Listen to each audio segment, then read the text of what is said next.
So when we talked about disarm and deconstruct, a subset of that tool, I think, is asking questions instead of making statements. Super important methodology, because when you make statements, it's hard not to sound holier than thou, right, Andrea? Like you were saying. When you ask questions, it is more inviting. It invites conversation instead of it's a conversation starter instead of a conversation stopper. Well, and I think it also makes you more vulnerable. Yes. To that other person. Yeah, exactly. It makes it feel like it should, which is you and I are in the same boat. I'm not on the opposite side of something that you are on. You and I are in the same boat. We are experiencing life on this planet, and we are both seeing the news where if it bleeds, it leads.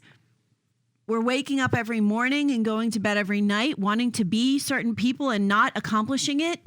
We are all in the same life situation. And so as often as you can, that's part of deconstruct, as often as you can to be able to help that person recognize and to remind yourself, remind yourself you don't have all the answers. Assure them that you don't believe you have all the answers. This is asking better questions, and I'll even say asking better questions is a really good tool. I'll give you an example I've used earlier in an earlier episode. My nephew, who I love so much, who was raised in the church, when he became older and out in the working world, began to work at a company where there were a lot of atheists. And atheists without deep roots in their beliefs. So these particular folks were really fond of the soundbitey kind of arguments. So one of the ones that he came across was, can God make a rock even he can't lift? And what they love to say is, this is a tactic, I think, that atheists often take. They ask the question and then they tell you how you're not allowed to answer it. So they'll ask the question, can God make a rock even he can't lift? And you can't say, if you say he can't lift it, he's not all powerful. If you say he can't make it, he's not all powerful. And so then by asking the question and then telling you the boundaries around which you can answer it, they believe they've boxed you into a corner where you can't assert that your God is the God of the universe. There's an answer to that question, by the way. And so I sat with him for a while with this question. And the first thing I asked, so my immediate response was not to make a statement to answer that question.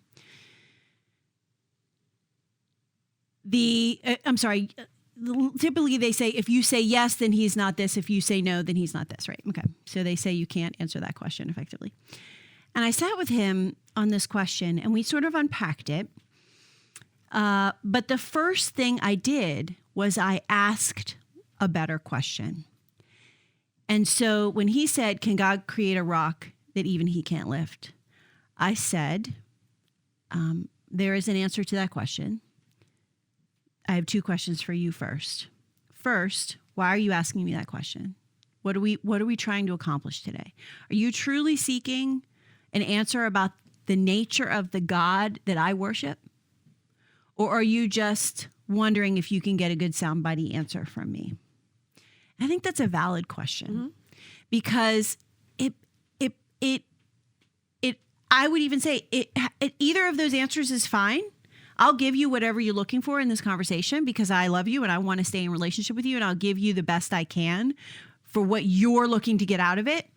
But how you answer that question affects how much I put into this conversation and what I'm going to, really want to spend. Like, we could spend 2 hours talking about it if you really want to understand the nature of the God that I serve, or we can spend 10 minutes and I can give you the answer that is satisfactory.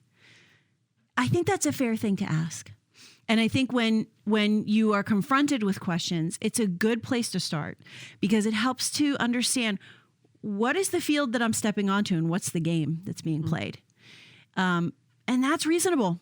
Like you have every right to answer that, to ask that question and get it answered. And I think one of the things that we as Christians get really tense about is having the answer without backing it up and understanding the game that's being played and honoring the person and saying, yes, I will step onto the soccer field, the baseball field, the football field, but I need to understand what equipment I need for this sport. Like, what are we playing today? That's reasonable. And if you ask it in a gentle and loving way, like I just did, which I was like, I want to give you what you're looking for from this question. What I need to understand better what you're looking for. Another question, I'll come back to the rock question. Another question where this has come up a lot in my life is about 10 years ago when gay marriage was like all in politics and culture. And people just kept hammering me, do you believe in gay marriage? And I think it's because I'm pretty openly a Christian. A lot of people ask me from my church, and so people from my church, I think were asking me for a soundbitey answer. People outside of the church, I think were asking me for a different reason. And so I just started again with, why do you care what I believe? What are you looking for? Are you looking for a better understanding of why I believe what I believe? Or are you just maybe looking for a little bit of an argument? Do you believe differently? And like, I'll have that. I won't have an argument with you because I don't think that honors Christ, but I will have a conversation with you, and I'm totally comfortable asserting what I believe, but I just need to understand what you're looking for out of this conversation. Here again, it's okay to do that. And I don't think we take the time to do it because I think as Christians, we get our back up anytime we think that Jesus, who we love more than life itself, that person is being attacked. It's like attacking one of our kids or our best friend. We rush to the defense, and that is, you got to squash that because it is the fastest way to dishonor Christ. You're going to get in that argument. You're going to say something you don't mean because your emotions are leading instead of the Spirit of God that lives in you. So that's one more thing that I wanted to add. Ask questions, don't make statements. Think for a second before you ask a question. Make sure it's a question that's reasonable for you to ask and relational for you to ask, that deepens the conversation, that invites them into a deeper conversation, that asks them to look at their own motivation and examine the relationship they're having with you. Hey, what's the motivation here? Who are you and I to each other, right? So if I say to you, are you trying to understand the God that I serve? And they say yes, that's super relational. And I want to honor that. But I need to know. Where in order for me to keep firm footing, I need to know what I'm standing on. Asking questions helps a lot with that. And a little bit, it's also part of the disarming, because I've disarmed you a little if I've said, are you just looking for an argument? Mm-hmm. Because nobody wants to say, yeah. Yeah. I mean, some people might. I have had people in my life who are like, yeah, I'm absolutely opposed to the things that you believe, and I'd like to debate them. And I love that. Not everybody does. I know that's the height of anxiety that I just did with you guys. I know that most people, you said it, you're like, most people are like, oh my gosh, I can't get into that debate. That's right. Okay. And with certain, depends who it is. Yep. I mean, I have a family member where it's like, yeah. Oh my gosh, let it go. Well, and how they debate, are they dirty fighters? You know? Yeah. So it's scrappy, all about being filled with the Spirit of God and being led by the Spirit of God so that God's will is done inside that conversation and not ours and not our conversational partners. So if they're coming at it with a desire to be combative, well, that's not what God in the Bible, that is not. God loves peace. And so if someone's coming at you with combat, we can be sure it is not the Spirit of God and the will of God for conflict to happen in a hurtful, harmful way. That's just not. And so if we are embodied by the Spirit, we're not going to enter into that kind of a conversation. And I think it's fair and reasonable and a pretty useful tool to say, okay, this is one of those conversations. Let me think really quickly about my toolbox. I've got the 3 types of argument that I'm ready for. I've got my tools that are going to deal with those arguments. And I have to remember ask good questions, and disarm first. Okay. So these are just, there's a whole, you can't have hard conversations with one tool, but if you use questions as your touchstone, it's really helpful. Okay. So we're going to disarm and deconstruct. Let me go back so I don't leave you hanging on the stone question. The conversation that I had with him, the first question was, what are we looking for in this conversation? And the second question was, I said, I want to talk to you about, can God create a rock that even he can't lift? But first, I want to ask you a question. Can God create? So we've changed the game. We've let this rock thing go. And we've talked about I've moved the conversation into the nature of God instead of this stupid rock that everybody wants to have a conversation about. Okay, so I'm going to give you the SAT, or I don't know, academic. The truth of the matter is that God is eternal and not temporal. So everything that he creates is under his subjectivity. So certainly not. He could not create a rock that he couldn't lift, because everything is his creation. And if he chooses to melt my wooden banister right now, he could. The rules of nature don't apply to him. And so he doesn't even really lift in the way that you and I think of lifting. So this question is faulty, and it doesn't lead to an understanding of the nature of God, because the nature of God is so much bigger than the anthropomorphic idea of someone lifting a rock. That's really the answer to that question. But it's a deep answer, and you can't just get there, although I just did. If you're just looking for the sound bite, I'll give you the sound bite. And then I'll encourage you. Do you want to understand what I mean by eternality? Can we talk about the space-time can we talk about space and time as creations? Because rock takes up space, and space is a creation. So I'd rather talk about the creation of space and time than the creation of a rock. And what does that mean for the nature of God? Like, let's get into it. But don't ask me a stupid question and expect me to sound stupid with my answer, because I'm going to be prepared with some principles that I understand about God. And listen, this didn't happen overnight. Didn't happen overnight. I had to really get into it and look into it and study and understand the nature of God. And I think that's a really fair thing to say to people. Like, that's another way I would disarm. I'd say, I used to think that was a really good question, because I didn't understand the loop that it put me in, and I didn't know how to get out of the loop that it put me in, and I didn't understand that it was really a straw man argument. And so I understand why you're asking me that question. I had that same question. That's a really good way to disarm, to validate the question and not say it's stupid. So forget that I said that, but just between us. So do you understand what I mean? So asking that question and then validating, I think, is a really great way to disarm. Be like, I struggled with that too. Or when that was first presented to me, that really slowed me down. Mm-hmm. I was like, well, I thought I believed this, but this is something that's compelling. What do I do with this? To validate it. So let's start getting into, so I've given you some foundational principles. There were a lot. I just slammed them in. Now I'd like to kind of show you how those work out and see if we can even get to there ourselves. Can we try to jump in? Mm-hmm. Okay. So each of you has, I'm a little nervous because who knows? But actually I'm not that nervous because I truly believe that if you stick to these principles, you're going to be able to answer or have a conversation about a lot of the compelling questions. So let's see if we can do it. Okay. Who wants to go first? Okay. Do it. Okay. We touched on it already. So this is, and I could put myself, I know exactly where I was. This is someone I had a conversation with, and I was stumped. Mm. I did not know how to answer it. And it's about evolution, right? Mm-hmm. So it's naturalism, talking to someone. And it's just talking about, okay, well then, so the Bible says in 7 days, right?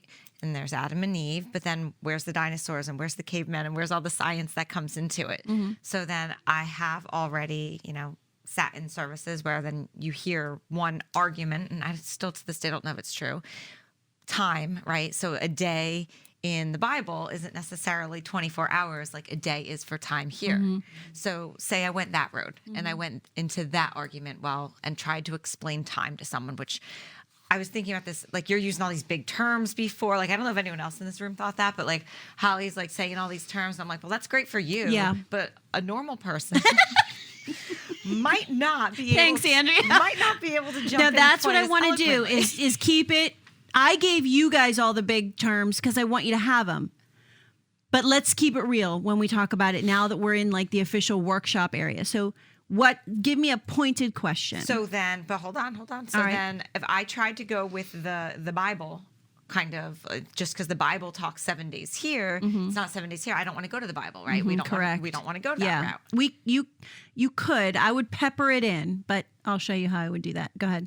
So then, I mean, and that leads into a whole other question that questions Christianity further about the Bible. But going back into just evolution, how does one argue the science to it, or that there is truth to what creation says when all the other science out there basically disproves and talks about atoms and talks about how people and everything has evolved? So ask a question. Okay, the question is, how can you believe in that everything was created in 7 days when there's all these other theories and proof that it was way longer than 7 days and takes way longer than 7 days to get to man? Okay. First, I want to talk about your question. And I'm role playing with you. Okay. So what we're going to do now is you're going to take the position of the person who it's asked that question. Are you comfortable walking through the conversation in that persona? Do you feel like you could have the responses that person would have? Okay. Sure. So thanks for asking me that question, because I think it shows that you're interested in what I believe, and that means a lot to me. I really appreciate it. I heard you say, how can you believe that the earth was created in 7 days when science disproves that? Do I have your question right? Yeah. Okay. Did you clock what I just did? Okay. So there's two pieces to that question. How can I believe this when science disproves it? So there's kind of two elements to that question. Do you have a few minutes for me to kind of really dive in, or were you looking for something Absolutely. pretty quick? Okay. If not, we could like get coffee. I would love to do that. What'd I just do? Relationship. So maybe like we're just at a social function and I'm inviting you, like if we're at a social function, this isn't really the place, Right. but I'm inviting you into a deeper relationship. It's exactly what I did with you. I was like, well, what if we go for like a walk? I showed first that I'm interested in you as a human. Let's spend time. Time is a valuable commodity. And so that's another thing that I would always weave in. So if we don't have time to do it right now, could we get coffee? Because it's a pretty deep conversation, and I'd love to actually have the conversation with you because I really appreciate that you're asking me and honoring something that's really important to me. What I also did there was I made an assumption that kind of locks her into, she can't say, well, I'm not really that interested in what you, right? So I've said, thank you for asking me a question about something that really matters to me, relational, but also a little bit of like a lock to be like, okay, so you've opened this can of worms and I'm holding on to you. So the first thing, let's assume we have time. The first thing that you said is, how can you believe that the earth was created in 7 days? And so I just gently want to redirect you because you've made an assumption about what I believe. And I would like to explain a little bit better what I believe. What I believe is that I serve a God who is not bound by the rules that he created. What I mean by that is that, without really copping out on your question, it doesn't matter that much to me if it was an actual 7 days or if it wasn't. Because I look at the God that I serve in a much broader way. And I recognize that he is so powerful and so above and beyond all the things that he created, including space and time, 7 days, 700 years. He created all of those things. And so he's beyond them and he is in charge of them and he can do whatever. He is all powerful. I truly believe that. So if he does this and the world comes into existence in exactly the way that we see it right now, I believe he has the power to do that. Having said that, the Bible actually itself says, to God, a day is like 1,000 years and 1,000 years is like a day. And I think that the Bible is trying to teach us in that scripture that time doesn't work the same way for God as it works for us. And so what I think happens when people ask this question, and truly I've asked this question myself, like, what does that mean in Genesis, that the first day, the second day, what does that really mean? But I think if you dive into it, when I dived into it, I started to understand that scripture, 1,000 years and a day, was a little bit of a poking at our understanding and our trying to put God in a box like he functions like a human. Does that make sense to you?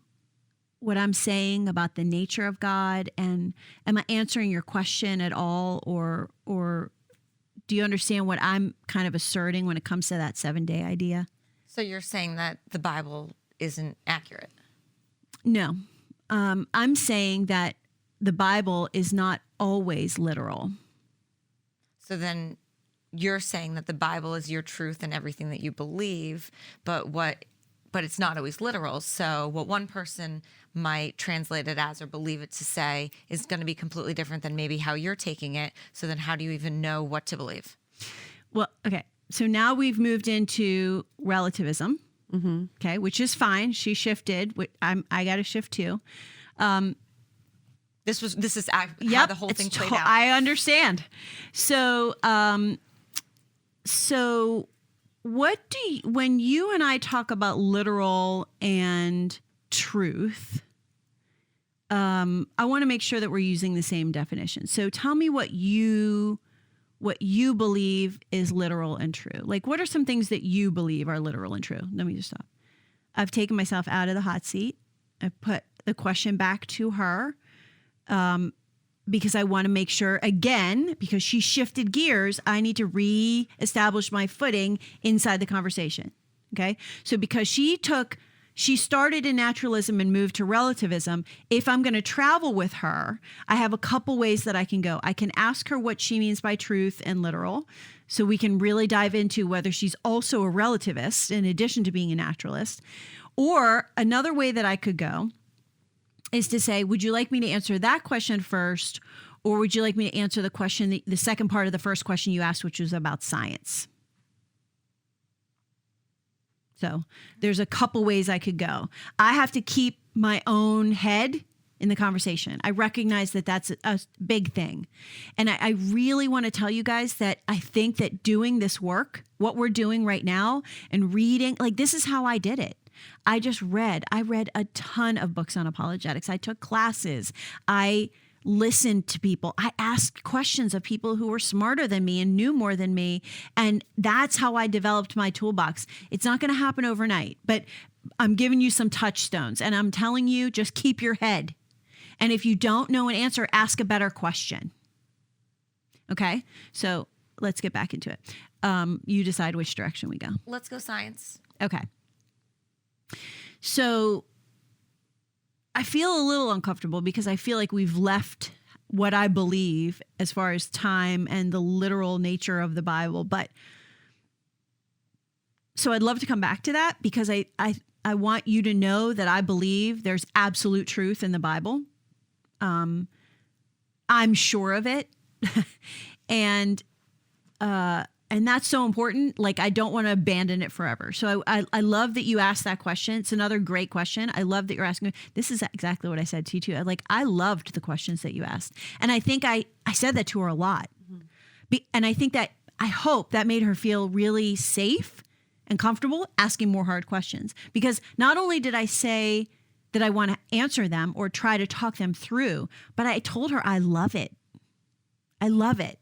I remember once, I'm just going to go off topic for a second. I remember once, like 25 years ago, I had taken my stuff my clothing into a dry cleaner's. And it was like a lot of clothes. And I asked the guy, he was the owner, I said, can you help me with this stuff? Take it to my car. And I felt bad. And he was like, are you kidding? I would love to. I love to do that for people. And it really, 20 years later, I remember him like turning that, and instead of being like, no problem, he was like, I love to do that for people. Thank you for letting me do that. And I was like, oh my gosh, what a gem. That's what I'm trying to do here. I'm trying to not just make it safe and comfortable. I'm trying to encourage it. Like, I love this. Every time you want to meet at the playground or at Barnes & Noble or Starbucks or wherever and hang out with your kids and talk about this stuff, I would be thrilled. This is one of my favorite things to do. And so I planted that seed. It's true for me. It might not be true for everybody. I think as you develop, it becomes true for you, but it really is true for me because I love it, because I feel like we're going to talk about this and you're going to get there. Not because of me, but because God is at work in your life right now. You asking these questions and God bringing us together and me loving answering those questions and talking about them, God is at work. And when God starts a work, he sees it through. And that's what I love to watch. Not just, oh, I'm going to have the answers and I'm going to get Andrea there. I didn't get Andrea there. God got Andrea there. And he blessed me to be a part of that.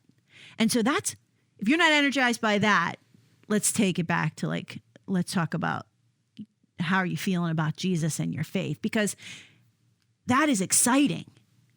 Okay. Sorry. These are sidebars, but it's important. Okay. So I've set the table to come back to another question, have another cup of coffee or go to the playground again, because I can't do it all in one sitting. And that's the other thing you got to let your friend know. We're not going to be able to do this all in one sitting. Right. So let's set appointments. Let's keep doing it. Let's walk through it. Okay. So science. So this is where I'll disarm and deconstruct. Okay. So watch for it. So first I want to tell you that I come from a family of atheists and I come from a family of scientists, and science is an absolute in my family. My uncle was literally a rocket scientist. And my grandfather was such a devout atheist, he refused to go into the church when my brother was married. I mean, we're talking about dyed-in-the-wool enemies of God. Like you are an idiot if you believe that. So I just so you know where I'm coming from. Disarm. Same. And so what happened for me was I had a faith experience that was convincing to me and I converted. But then I found myself in a place where I needed to be able to defend to the people I loved the most and people whose opinions I really trusted. And I wasn't able to do that. And so I really had to start looking at the questions like the questions you're asking me. And so, I want to make sure that I understand where we take this next. So the original question was, how can you believe that the earth was created in 7 days when science has disproved that? I've rephrased it, but that's the gist, right? And so we talked about the 7 days. We put a pin in it because I opened a can of worms by telling you the truth, which is the Bible is not always exactly literal. And that's a whole, honestly, I teach Bible studies. You could take years to figure that out and where to apply that. So I don't take that lightly, but I want you to know that I'm not hiding from that. And I still believe. So we put a pin in that. But the science thing, that was a big one for me. So what I want to ask you is, what proof do you believe exists that disproves the Bible? I disarmed by saying, I totally get it. This is my history. This is my I shared a personal story. And then I asked her, maybe not a better question, but a pretty good question.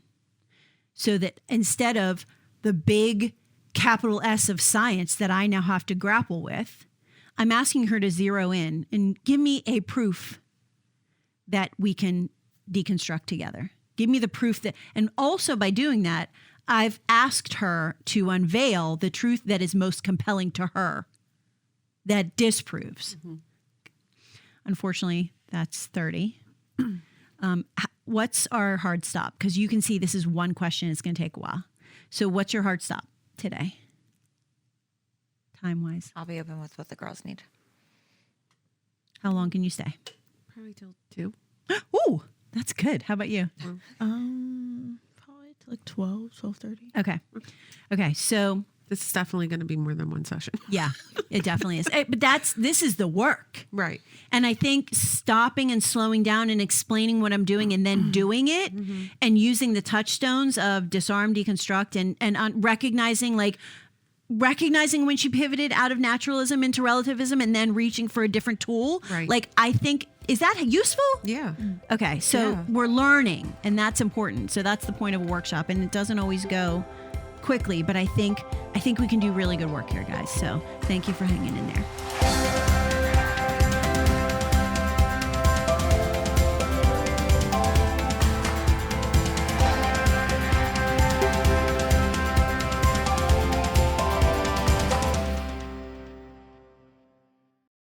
Hi, I'm Holly, and I'm the primary teacher and author here at Study with Friends. My education is from a Reformed theological seminary, so you'll see that come through as we teach and study together. But on occasion, I'll introduce concepts from other doctrines when I think they shed light on the material, just so that we can have a well-rounded understanding of lots of different perspectives on the text.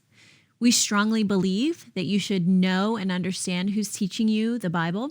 And so you can learn more about me at studywithfriends.org or zondervan.com. We're just really glad you're here.